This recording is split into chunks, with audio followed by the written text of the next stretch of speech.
Bonjour et bienvenue dans ce webinaire relatif à la version 19.1.1 d'Inode Comptabilité. Cette version apporte plusieurs nouveautés en termes de fonctionnalités, mais aussi plusieurs améliorations et corrections. Concernant les nouveautés, on retrouvera la gestion électronique des documents, appelée communément GED, le module de relance des chèques non encaissés, la génération de l'EFU sur la e-consignation, la mise en couleur des IBAN confrères, la mise en relief des écritures de taxes dans la visu des comptes, etc. Nous allons à présent commencer par le module de la GED. La gestion électronique des documents permet de rattacher et de consulter des documents PDF, images ou autres formats à différents endroits du logiciel, notamment depuis la création d'un folio, donc depuis la création d'une taxe, d'une dépense ou d'un reçu, depuis un compte, depuis un folio déjà créé. La GED vous permet aussi d'exporter vos clôtures journalières, mensuelles ou annuelles sans les imprimer. Ces documents seront stockés et classés et seront accessibles directement depuis le logiciel. Pour rattacher un document à un folio, il vous faut aller dans le journal de saisie, recettes, dépenses, OD, taxes ou virements, de faire nouveau. On verra apparaître dans la fenêtre de saisie un nouvel onglet Documents. Dans cet nouvel onglet, plusieurs possibilités, soit visualiser, numériser ou parcourir. Pour rattacher, donc il faut aller dans Parcourir, sélectionner le document en question, remplir les informations, et puis compléter une nature et valider. On voit apparaître un petit 1 indiquant le nombre de documents rattachés à ce folio. On peut alors soit le visualiser, soit ajouter un autre document.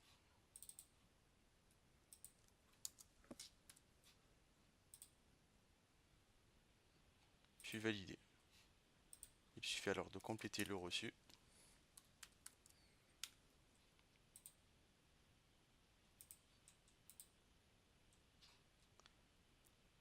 Valider l'opération.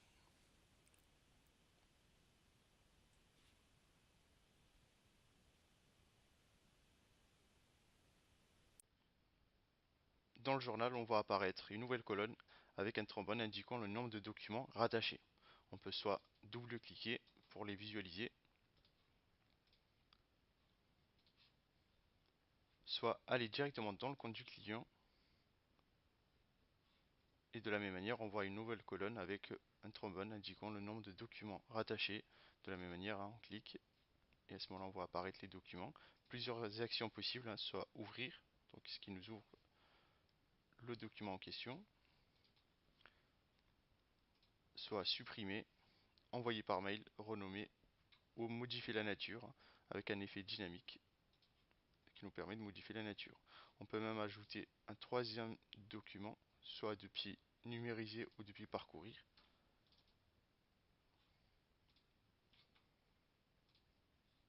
Et valider.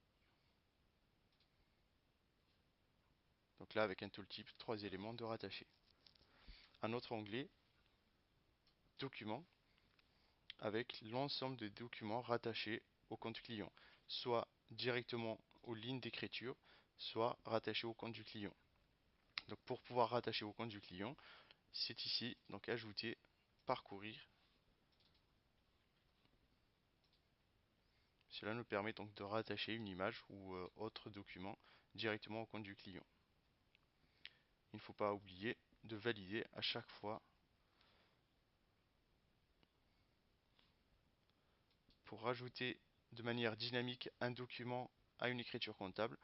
Donc depuis l'écriture, il faut faire un clic droit, document et parcourir.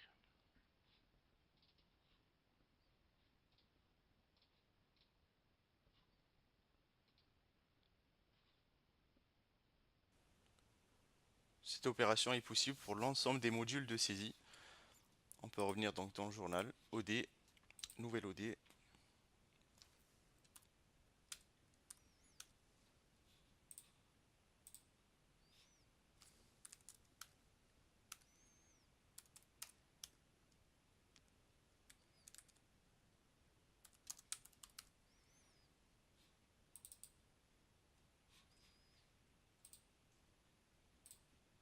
un cas identique, hein, on peut rattacher un document et valider. La GED vous permet aussi d'exporter vos clôtures en dématérialisé, donc les clôtures journalières, mensuelles ou annuelles. Pour cela, il vous suffit d'aller dans le calendrier, de faire clôturer la journée, et on verra apparaître trois possibilités, donc soit impression comme c'est actuellement, soit mise en GED uniquement, soit les deux, donc impression plus mise en GED. Là en l'occurrence on peut faire mise en GED uniquement. Avant je vais imprimer mon reçu.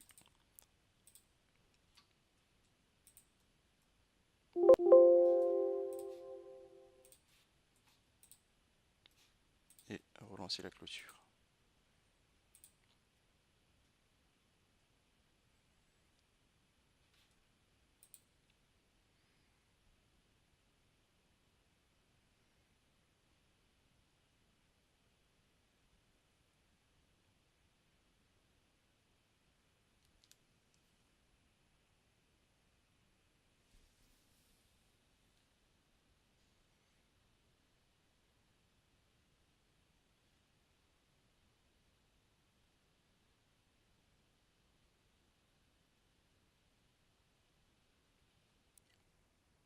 Une fois la clôture terminée, vous pourrez la retrouver dans État comptable, réédition des états périodiques. Et ici nous avons un nouvel onglet GED dans lequel on retrouvera justement l'ensemble des clôtures, donc soit journalières, mensuelles ou annuelles. Ici donc nous avons les différentes clôtures journalières. On peut sélectionner les clôtures mensuelles ou annuelles. Pour l'instant j'en ai pas. Avec possibilité justement d'imprimer soit l'ensemble des documents qui ont été imprimés lors de la clôture, soit des documents individuels. Voilà pour la GED, nous allons à présent voir le module des relances des chèques non encaissés.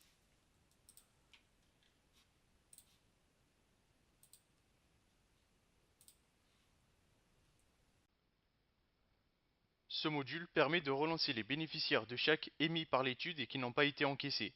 Il permet aussi de les contrepasser. Pour accéder à ce module, il faut aller dans Gestion quotidienne, ensuite dans la partie Office, chèques non encaissés. Le module se présente sous forme d'une grille avec plusieurs colonnes.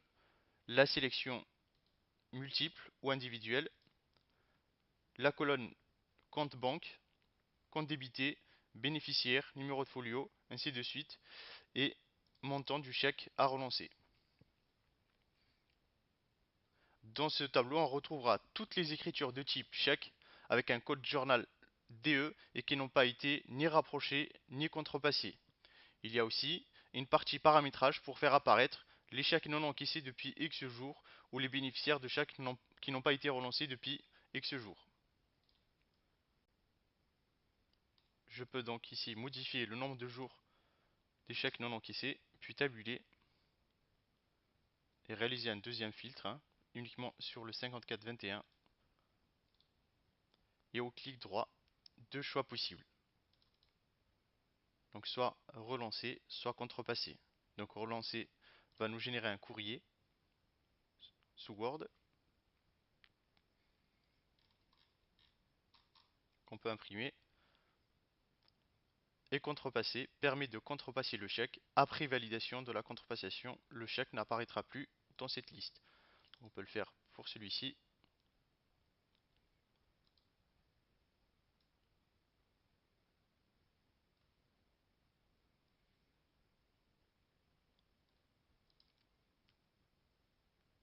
Il y a aussi le bouton relancer qui est grisé actuellement.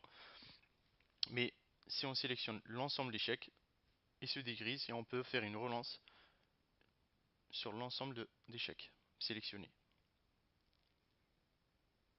Donc il y a un seul courrier Word dans lequel il y a l'ensemble de tous les chèques à relancer.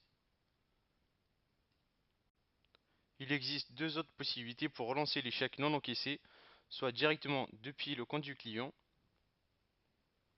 Ici j'ai un indicateur qui m'informe que le chèque n'est pas encaissé et qui n'a jamais été relancé. À ce moment-là, je peux faire un clic droit, relancer l'encaissement du chèque et je peux imprimer mon document Word. Deuxième possibilité, c'est directement depuis le module des rapprochements bancaires, en allant dans mon rapprochement,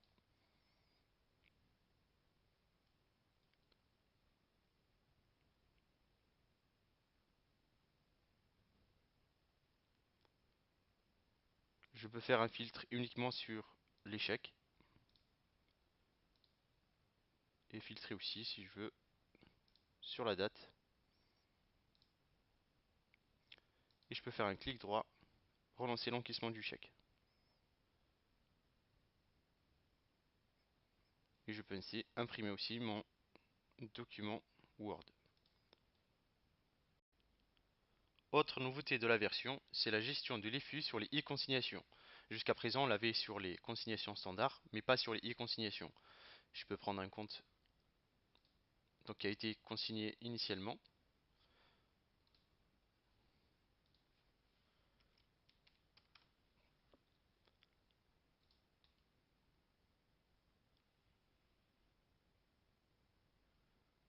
On voit ici l'écriture de la e-consignation. On peut faire depuis le menu Action, e-déconsigné. Donc ici, on peut renseigner le montant du capital, enfin le montant qui a été déconsigné, donc c'est le capital initial nominal plus les intérêts. Le fait de renseigner le montant déconsigné, il calcule automatiquement le montant des intérêts. À ce moment-là, on peut cocher la gestion des RCM, puis valider.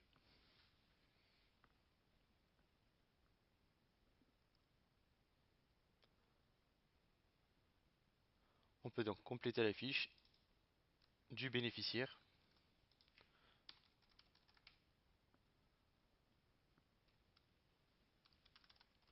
Donc soit je complète ici, soit je peux aller chercher la fiche bénéficiaire directement depuis les actes.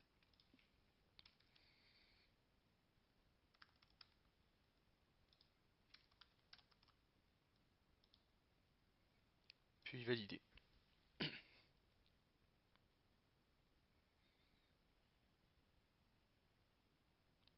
Ici on voit donc l'OD de prélèvement qui a été généré.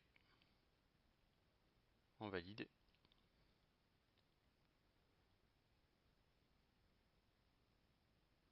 Et dans la visu du compte, on peut voir apparaître donc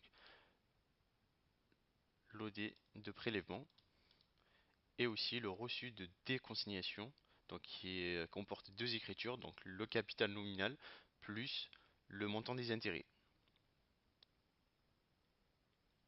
On retrouvera donc du coup cette affaire dans traitement périodique, imprimé fiscal unique. On retrouvera cette affaire dans mensuel.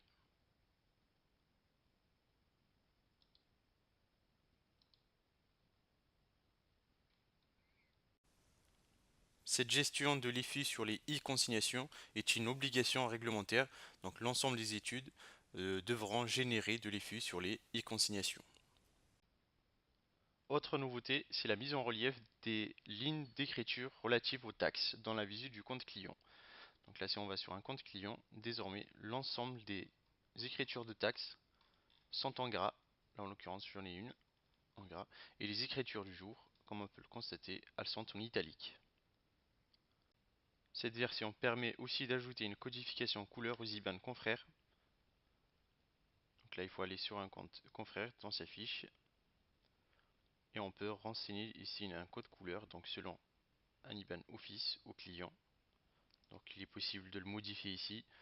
Il est possible aussi de l'ajouter lors de la création. Et il est possible aussi de le faire depuis l'import de la base RMN. Autre nouveauté, c'est la possibilité d'inclure ou non des frais non comptabilisés lors de la saisie de la taxe.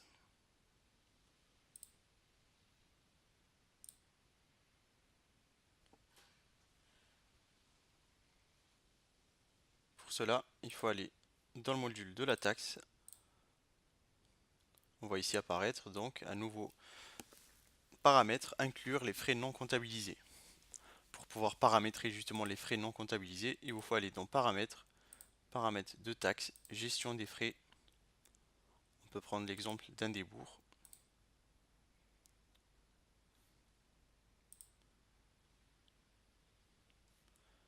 état hors formalité, on peut le modifier. Là, c'est déjà décoché, donc il ne sera pas comptabilisé lors de la validation de la taxe. Et au moment de taxer, on peut appeler justement ce débours. Là, on le voit apparaître donc dans le récap de la taxe, mais on peut ne pas l'inclure, étant donné qu'il a déjà été comptabilisé. En ce qui concerne les matrices de taxes, nous avons fait une refonte de l'ensemble de tous les modèles de taxes qu'on retrouve ici dans Paramètres, Maintenance des modèles.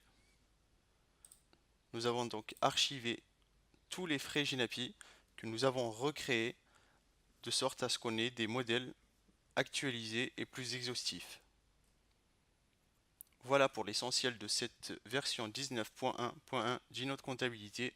Nous avons en plus des modules qui vous ont été présentés à l'instant, corrigé ou amélioré plus de 200 autres fonctionnalités dans le logiciel. Merci de votre attention et à bientôt.